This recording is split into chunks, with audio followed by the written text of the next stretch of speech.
Harikumar sir നമസ്കാരം. നമസ്തേ. വീണ വിജയന്റെ അറസ്റ്റിലേക്ക് ED ഉദ്യോഗസ്ഥർ കടക്കും എന്ന സൂചനകളാണ് നമുക്ക് ലഭിക്കുന്നത്. അതിനായിട്ടുള്ള നീക്കങ്ങളാണ് ഇപ്പം ഡൽഹിയിലടക്കം നടത്തി വരുന്നത്. നമുക്കറിയാം, മുൻ മുഖ്യമന്ത്രി പിണറായി വിജയൻ്റെയും മകളുടെ ഭർത്താവായിട്ടുള്ള റിയാസിൻ്റെയും അടക്കം 12ഓളം സ്ഥലങ്ങളിൽ ED റെയ്ഡ് നടത്തിയപ്പോൾ അത് സഖാക്കളെ വല്ലാത്ത രീതിയിൽ അസ്വാരസ്യപ്പെടുത്തി. അവർ നിരവധി രീതിയിലുള്ള ആക്രമണങ്ങൾ അഴിച്ചുവിട്ടു. ED ഉദ്യോഗസ്ഥരുടെ വാഹനം തല്ലി പൊട്ടിച്ചു.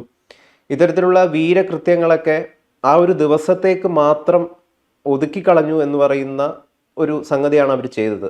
എന്തുകൊണ്ടാണ് വരും ദിവസങ്ങളിൽ, അതായത് കഴിഞ്ഞ ദിവസവും പിന്നീടുള്ള ദിവസങ്ങളിലൊന്നും സംസ്ഥാനത്തുടനീളം ഇത്തരത്തിലുള്ളൊരു ആക്രമണ സ്വഭാവത്തിലേക്ക് അല്ലെങ്കിൽ ഒരു സമര രീതിയിലേക്ക് കടക്കാതിരുന്നത് എന്തുകൊണ്ടാണ്? ഇനിയിപ്പം വീണയെ അറസ്റ്റ് ചെയ്യുകയാണെങ്കിൽ തീർച്ചയായിട്ടും സംസ്ഥാന രാഷ്ട്രീയം മുഴുവൻ അല്ലെങ്കിൽ കേരളം മുഴുവൻ കത്തുന്ന ഒരു സാഹചര്യം രൂപപ്പെടില്ലേ?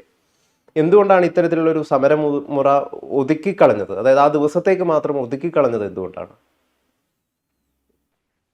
തിരുവനന്തപുരത്ത് പ്രതിപക്ഷ നേതാവിന്റെ വസതിയിൽ എൻഫോഴ്സ്മെന്റ് ഡയറക്ടറേറ്റ് റെയ്ഡ് നടന്ന ദിവസം ഒരു കലാപം സൃഷ്ടിച്ച് ആ റെയ്ഡ് തടയാൻ CPM ശ്രമിച്ചു.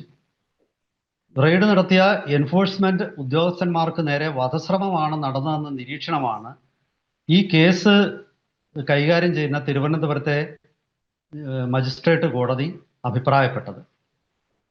മാത്രവുമല്ല, ഈ പ്രതികളിൽ 25ഓളം ആൾക്കാരെ പോലീസ് അറസ്റ്റ് ചെയ്തിരിക്കുകയാണ്.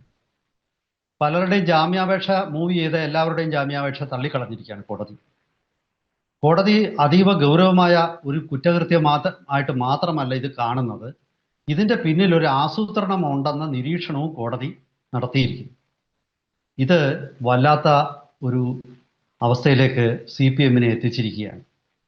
ഗൗതം ഇപ്പോൾ എന്നോട് ചോദിച്ചല്ലോ, അന്നത്തെ ദിവസം റെയ്ഡ് നടന്ന ദിവസം വലിയ കോലാഹലമൊക്കെ CPM ഉണ്ടാക്കി. അതും ഒരു സ്ഥലത്ത് മാത്രമാണ് കേട്ടോ, തിരുവനന്തപുരത്ത് അല്ലാതെ മറ്റൊരു സ്ഥലത്തും ആ രീതിയിലുള്ള ഒരു പ്രതികരണം ഉണ്ടായി.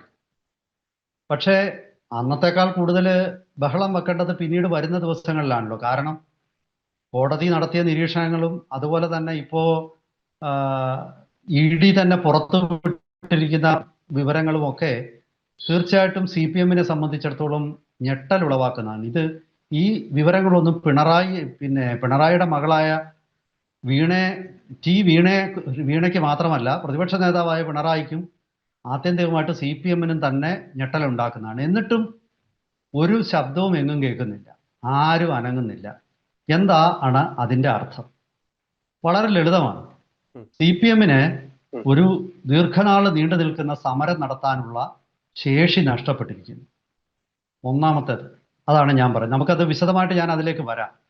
രണ്ടാമത് മറ്റൊരു കാരണം, ഈ പിണറായി വിജയന്റെ വീട്ടിൽ നടന്ന റെയ്ഡ് യഥാർത്ഥത്തിൽ പല ആൾക്കാരും പല കേരളത്തിലെ മാധ്യമങ്ങളും ആദ്യം നിരീക്ഷിച്ചത് ഈ റെയ്ഡ് ശരിക്കും പിണറായിയുടെ പിന്നിൽ പാർട്ടിയെ മുഴുവൻ അണിനിരത്തി എന്നുള്ളതാണ്.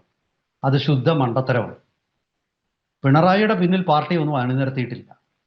ഇവിടെ സംഭവിച്ചത് യഥാർത്ഥത്തിൽ ആ ദിവസത്തെ സംഭവ വികാസങ്ങൾ പണ്ട് കോടിയേരിയുടെ മകന് ഇതേ ഏജൻസി ഇതുപോലൊരു പ്രശ്നം ഉണ്ടായപ്പോൾ പാർട്ടി സ്വീകരിച്ച നിലപാടുമായി താരതമ്യം ചെയ്യപ്പെട്ടു. കോടിയേരിയുടെ മകൻ ബിനീഷ് കോടിയേരി ആണ് ഇപ്പോഴത്തെ ഹീറോ. അതായത് വീണയുടെ വീട്ടിലെ റെയ്ഡിന്റെ ഏറ്റവും വലിയ ഗുണഭോക്താവ് ബിനീഷ് കോടിയേരിയായി.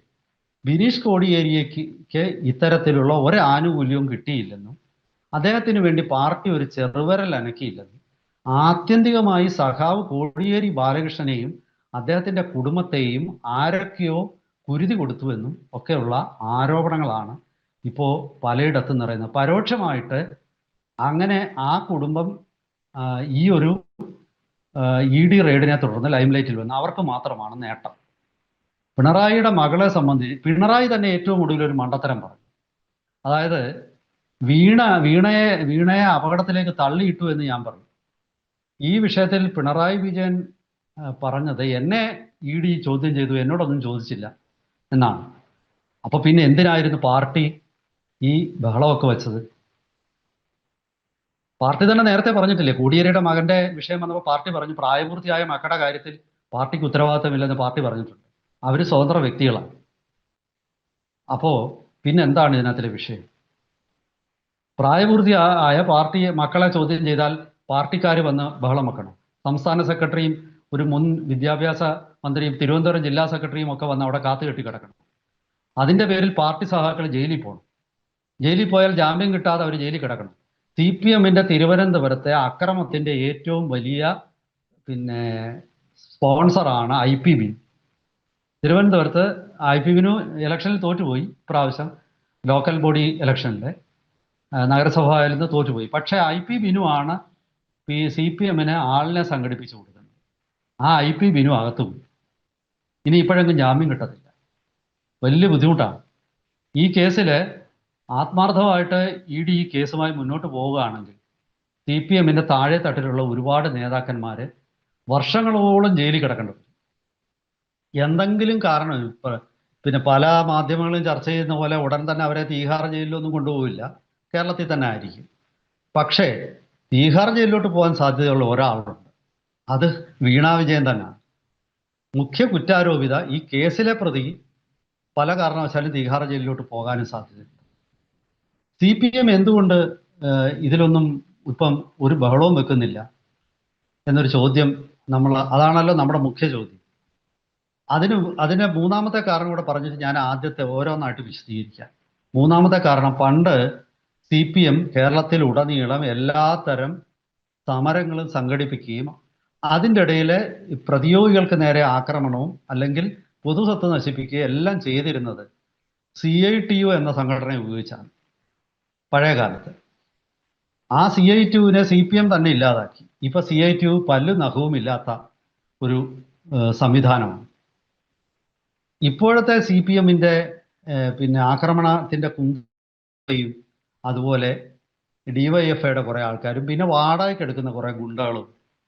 വാടക ഗുണ്ടകൾ കാശ് കൊടുത്ത് ഇല്ലെങ്കിൽ അവരെ പ്രൊട്ടക്ട് ചെയ്യാൻ പാർട്ടിക്ക് പറ്റുന്നില്ല. അവരിനിയും വരില്ല. അവർ ഭാവിയിൽ ഒരു പരിപാടിക്കും വരില്ല. ഇതിൽ ചിലർ വാടകയ്ക്ക് എടുത്ത ഗുണ്ടകളാണ്. അപ്പൊ അവരുടെ കാര്യം ഇനി നോക്കണ്ട. അത് ഒന്നാമത്തെ വിഷയം. പിന്നെ SFIയും DYFIയും അത് നമുക്ക് അതിലേക്ക് വരാം. അപ്പൊ അത് തുടക്കം തൊട്ട് നമുക്ക് ഒന്നുകൂടെ ഓരോ 3 പോയിന്റ് നമ്മൾ പറഞ്ഞു. ഒന്ന്, ഈ പാർട്ടിക്ക് ഈ സമരവുമായിട്ട് മുന്നോട്ട് പോകാനുള്ള ശേഷിയില്ല എന്നുള്ളത്. പാർട്ടിക്ക് വേണ്ടി ഇന്ന് ഇലക്ഷൻ പ്രചരണത്തിന് പോലും ആൾക്കാർ പോകുമ്പോൾ അവർക്ക് ഒരു ദിവസത്തെ കൂലി കൊടുക്കണം. തല്ലിനും കൊലയ്ക്കും പോയാൽ അവർക്ക് കൃത്യമായ സംരക്ഷണവും അതുപോലെ തന്നെ അവർക്ക് കൃത്യമായി പൈസയും കൊടുക്കണം. ഇത് രണ്ടും ഇന്ന് പാർട്ടിക്ക് എടുക്കാൻ ബുദ്ധിമുട്ടാണ്. അപ്പൊ സ്വാഭാവികമായിട്ടും പെട്ടെന്ന് ആദ്യത്തെ ഒരു ആവേശത്തിന് അവരവിടെ വന്ന് ഈ പ്രശ്നമൊക്കെ ഉണ്ടാക്കിയതാണ്. പക്ഷേ അതിൻ്റെ പ്രത്യാഘാതങ്ങൾ വരും ദിവസങ്ങളിൽ അറിഞ്ഞതോടുകൂടി അവര് അതിൽ നിന്നും പതുക്കെ ഇതിന് ആളിനെ കിട്ടാതായി എന്ന് ഞാൻ പറയും. സംസ്ഥാനത്ത് ഒരു സമരം സസ്റ്റെയിൻ ചെയ്യണമെങ്കിൽ, നിലനിർത്തണമെങ്കിൽ സമരം തുടങ്ങാൻ ആർക്കും പറ്റും. ഇപ്പൊ ഗൗതം ചോദിച്ചല്ലോ, ആദ്യത്തെ ദിവസം അവിടെ തുടങ്ങിയല്ലോ. സമരം തുടങ്ങാൻ ആർക്കും പറ്റും. പക്ഷെ സമരം നിലനിർത്തണമെങ്കിൽ അതിന് ഒരു കൃത്യമായ ഒരു തന്ത്രം വേണം. അണികളുടെ മുന്നിൽ പറയാൻ ഒരു ന്യായം വേണം. ന്യായമില്ലാതായി. കാരണം പണ്ട് പല പാർട്ടി നേതാക്കന്മാരുടെയും മക്കൾക്ക് ദുരനുഭവം ഉണ്ടായപ്പം പാർട്ടി ഇങ്ങനെ ഇടപെട്ടിട്ടൊന്നുമില്ല. ഇപ്പൊ P. ജയരാജന്റെ കാര്യം തന്നെ, അയാളുടെ മക്കൾക്കെതിരെ ചിലർക്കെതിരെ ആരോപണം ഉണ്ടായി. EP ജയരാജന്റെ മക്കൾക്കെതിരെ ആരോപണം ഉണ്ടായി. PK ശ്രീമതിയുടെ മകനെതിരെ ആരോപണം ഉണ്ടായി. പാർട്ടി രക്ഷിച്ചിട്ടില്ലല്ലോ, പാർട്ടി ഇടപെട്ടിട്ടില്ല. പക്ഷെ അവർക്ക് ഒന്നും കിട്ടാത്ത ഒരു സൗജന്യമാണ് വീണയ്ക്ക് കിട്ടുന്നത്. അപ്പൊ സ്വാഭാവികമായിട്ടും വീണയെ സംബന്ധിച്ചിടത്തോളം പാർട്ടി ആവശ്യമില്ലാതെ ഇടപെട്ടു എന്നുള്ള ഒരു വിമർശനം പാർട്ടിക്കുള്ളിൽ നിലനിൽക്കുന്നു. ആ വിമർശനത്തെ പ്രതിരോധിക്കാനായിട്ട് ന്യായങ്ങളൊന്നും പാർട്ടിക്കില്ല. ആശയപരമായ പ്രതിരോധത്തിനുള്ള ഒരു തലം നഷ്ടപ്പെട്ടു. ഈ തെരുവിലിറങ്ങി പോരാടണമെങ്കിൽ സാമ്പത്തികം വേണം, പോലീസിന്റെ പിന്തുണ വേണം. തിരുവനന്തപുരത്ത് അന്നത്തെ ദിവസം സംഭവിച്ചത്, ചിലരെ UDF സർക്കാർ ഈ പോലീസിൽ ചിലർക്കൊക്കെ നേരെ കണ്ണടക്കി, ചിലർ CPM-നെ ആക്രമം നടത്തിയിട്ട് അവരുടെ പ്രതിച്ഛായ അവർ സ്വയം ഇല്ലാതാക്കാനുള്ള ഒരു അവസരം സൃഷ്ടിക്കുകയും ചെയ്തു. അതൊക്കെ വളരെ ഭംഗിയായിട്ട് CPM ആ കെണിയിൽ ചെന്ന് ചാടിക്കൊടുത്തു. ഇപ്പോഴാണ് CPM തിരിച്ചറിയുന്നത് അന്ന് നടത്തിയ മണ്ടത്തരങ്ങളുടെ ഒരു ആഴം എത്രത്തോളമാണ്. അപ്പോൾ ഇനി സമരം ചെയ്യാൻ സഹാക്കളെ കിട്ടില്ല. DYFI SFI സഹാക്കള് പതുക്കെ പിന്മാറി തുടങ്ങി. ഒരു നീണ്ടു നിൽക്കുന്ന സമരത്തിന് ആശയപരമായ പ്രചോദനമോ, അതായത് ഒരു അഴിമതിക്കാരിയായ ഒരു സ്ത്രീയെ രക്ഷിക്കാൻ വേണ്ടി ജയിലിൽ പോകാനായിട്ട് എത്ര പേര് തയ്യാറാവും? ആരും തയ്യാറാവത്തില്ല. പിണറായി നേരിടാൻ പോകുന്നത്, വരും ദിവസങ്ങളിൽ നേരിടാൻ പോകുന്നത് എൻഫോഴ്സ്മെന്റിന്റെ റെയ്ഡോ അതല്ലെങ്കിൽ കേരള പോലീസിന്റെ റെയ്ഡോ ഒന്നുമല്ല, പാർട്ടി അണികളിൽ നിന്നുണ്ടാകുന്ന രോഷമാണെന്ന് ഞാൻ പറയും. ഇത് CPM-ലെ എല്ലാവരും പാർട്ടി പിണറായിയുടെ പിന്നിൽ ഒറ്റക്കെട്ടായി എന്നൊക്കെ പറയുന്നത് വെറും ശുദ്ധ മണ്ടത്തരമാണ്. ശരിക്കും പിണറായിയുടെ പിറകിൽ ആരുമില്ല. ഇത് പല ആൾക്കാരും പിണറായിയെ അപകടത്തിൽ ചാടിക്കാൻ വേണ്ടി ചെയ്തതാണ്. അന്നത്തെ ദിവസം ഒരു സമയത്തും ഒരു സ്ഥലത്തും കാണാത്ത ബിനീഷ് കോടിയേരി അവിടെ ഉണ്ടായിരുന്നല്ലോ. അയാളാണ് ഈ അക്രമം നടത്തിയതെന്ന് ഞാൻ പറയില്ല. പക്ഷേ അങ്ങനെയൊക്കെയുള്ള ഒരുപാട് ആൾക്കാർ അവിടെ നിന്നത് പിണറായിയെ സപ്പോർട്ട് ചെയ്യാനാണെന്ന് വിശ്വസിക്കാൻ നമുക്ക് കുറച്ച് ബുദ്ധിമുട്ടുണ്ട്. പിണറായിക്ക് പിന്നെ എൻഫോഴ്സ്മെന്റിനെ ആക്രമിച്ചാൽ ഉണ്ടാകാവുന്ന പ്രത്യാഘാതം അറിയാൻ വയ്യാത്തവരൊന്നുമല്ല പിണറായി വിജയനോ അതുപോലെ AA റഹീമോ അതല്ലെങ്കിൽ മന്ത്രി ശിവൻകുട്ടിയോ. ഇവർക്കൊന്നും ഇതൊന്നും അറിയാൻ വയ്യാത്ത ആൾക്കാരൊന്നുമല്ല. അപ്പോൾ എന്തുകൊണ്ടാണ് അവർ അണികളെ ഇത്തരം പ്രവൃത്തികളിലേക്ക് തള്ളിവിട്ടത്? അത് ഒന്നുകിൽ ആദ്യത്തെ ഒരു റൗണ്ട് പേടിപ്പെടുത്ത ഭീഷണികളൊക്കെ കാണുമ്പോൾ ഇവരങ്ങ് പിന്തിരിഞ്ഞു പോകുമെന്നൊക്കെയുള്ള വിദ്യാധാരണ കൊണ്ടായിരിക്കാം. അതല്ലെങ്കിൽ പിന്നെ വരും ദിവസങ്ങളിൽ ഇതൊക്കെ കൈകാര്യം ചെയ്യാൻ പാർട്ടിക്ക് പറ്റുമെന്നൊക്കെയുള്ള ചിന്തയായിരിക്കും. എന്തായാലും ശരി, ഇത് ഒരു കാരണവശാലും CPM-ന്റെ ഐക്യത്തെ അല്ല സൂചിപ്പിച്ചത്. അതൊക്കെയുള്ള തെറ്റിദ്ധാരണ. ഐക്യത്തെ ആണെങ്കിൽ ഒരു സമരം തുടങ്ങിക്കഴിഞ്ഞാൽ അത് മുന്നോട്ട് കൊണ്ടുപോകണം. ഒറ്റ ദിവസത്തെ സമരം അപഹാസ്യമല്ലേ? ഒറ്റ ദിവസം ഏതായാലും ED പിൻവാങ്ങിയിട്ടില്ലല്ലോ. സമരം വിജയിച്ചു എന്ന് പറഞ്ഞ് പിൻവാങ്ങാൻ പറ്റത്തില്ല. ED പിന്മാറിയിട്ടില്ല. EDയുടെ ആരോപണം കടുപ്പിക്കുകയാണ്. EDക്ക് ആവശ്യമായിട്ടുള്ള രേഖകളെല്ലാം അവർ പിടിച്ചെടുത്തു എന്നാണ് അവർ പറയുന്നത്. പോട്ടെ, ഡൽഹിയിലെ MA ബേബി ഒക്കെ കാണിക്കുന്ന ഒരു 15 പേരുടെ പ്രകടനമെങ്കിലും ഡൽഹി നടത്താമല്ലോ. അത് നടത്തുന്നില്ലല്ലോ. അതായത് പാർട്ടിക്ക് തന്നെ തിരിച്ചറിവ് വന്നു തുടങ്ങിയിരിക്കുന്നു. ഈ നാറിയവനെ തൊട്ടാ തൊടുന്നവനും നാറും എന്നൊരു ചൊല്ല് മലയാളത്തിലുണ്ട്. വീണയുടെ കാര്യത്തിൽ ഇടപെട്ട് ഇനി അപഹാസ്യമാവണ്ട എന്നുള്ള ഒരു നിലപാട് പാർട്ടിക്കുള്ളിൽ രൂപം കൊള്ളുന്നതായിട്ടാണ് ഈ സമരം പെട്ടെന്ന് തന്നെ ഒരു ദിവസം അങ്ങോട്ട് പൊട്ടിമുളച്ചേച്ച് പിന്നെ കാണാനില്ല. ഒരു യോഗം നടത്താമല്ലോ. ഞാൻ പറയുന്നത് അക്രമം നടത്തണമെന്നല്ല. പ്രതിഷേധം ജില്ലാ തലസ്ഥാനങ്ങളിൽ പ്രതിഷേധം നടത്താം, കേന്ദ്ര ഗവൺമെൻറ് ഓഫീസുകൾക്ക് മുമ്പിൽ പ്രതിഷേധം നടത്താം, അല്ലെങ്കിൽ ഡൽഹിയിൽ പ്രതിഷേധം നടത്താം. അഖിലേന്ത്യാ തലത്തിൽ സമാന ചിന്താഗതിയുള്ള പിന്നെ ഇന്ത്യ അലയൻസ് പാർട്ട്ണറുകൾ അവരൊന്നും മിണ്ടുന്നില്ലല്ലോ. ദേശീയ തലത്തിൽ ഇതൊരു വിഷയമല്ലേ? കേരളത്തിൻ്റെ പ്രതിപക്ഷ നേതാവിനെതിരെയാണ് ED ഇത് ചെയ്തതെങ്കിൽ ദേശീയ തലത്തിൽ അതിൻ്റെ പ്രതിഷേധം ഉണ്ടാവേണ്ടതല്ലേ?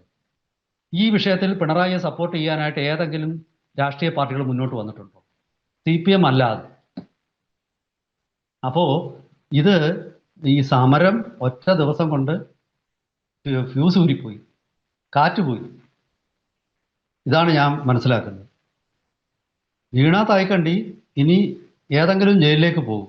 അവരുടെ വിദേശ ബാങ്ക് അക്കൗണ്ട് ഡീറ്റെയിൽസ് കിട്ടിക്കഴിഞ്ഞു.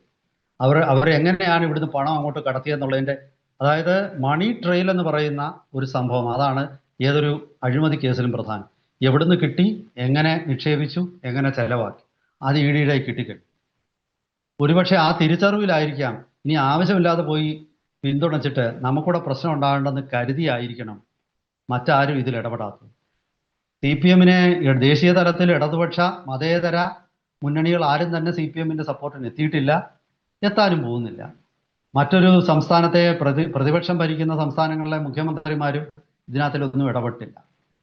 ചുരുക്കി പറഞ്ഞാൽ ഈ ഒരു വിഷയത്തിൽ CPM ഒറ്റപ്പെട്ടു കഴിഞ്ഞു, പിണറായി ഒറ്റപ്പെട്ടു കഴിഞ്ഞു. CPM-നുള്ള അഭിപ്രായ വ്യത്യാസങ്ങളും CPM-നുള്ളിൽ നിലനിൽക്കുന്ന പടലപിണക്കങ്ങളുമാണ് ഈ മൗനത്തിന് പിന്നിൽ എന്ന് ഞാൻ പറയും. ഈ സമരം അമ്പെ പരാജയപ്പെട്ടു കഴിഞ്ഞു. എന്തായാലും വരും ദിവസങ്ങളിൽ പിണറായി എങ്ങനെയാണ് ഈ EDയുടെ ഒരു പിന്നെ ഫർദർ നടപടികൾക്കെതിരെ പിണറായി എങ്ങനെയാണ് പെരുമാറാൻ പോകുന്നത്, എങ്ങനെയാണ് അതിനെ നേരിടാൻ പോകുന്നതെന്ന് നമുക്ക് നോക്കാം. കൂടുതൽ സംഭവവികാസങ്ങൾ ഉണ്ടാകുന്ന മുറയ്ക്ക് അതിൻ്റെ വിശകലനങ്ങളുമായിട്ട് വീണ്ടും നമുക്ക് പ്രേക്ഷകരെ സമീപിക്കാം. അതുവരെ എല്ലാവർക്കും നമസ്കാരം.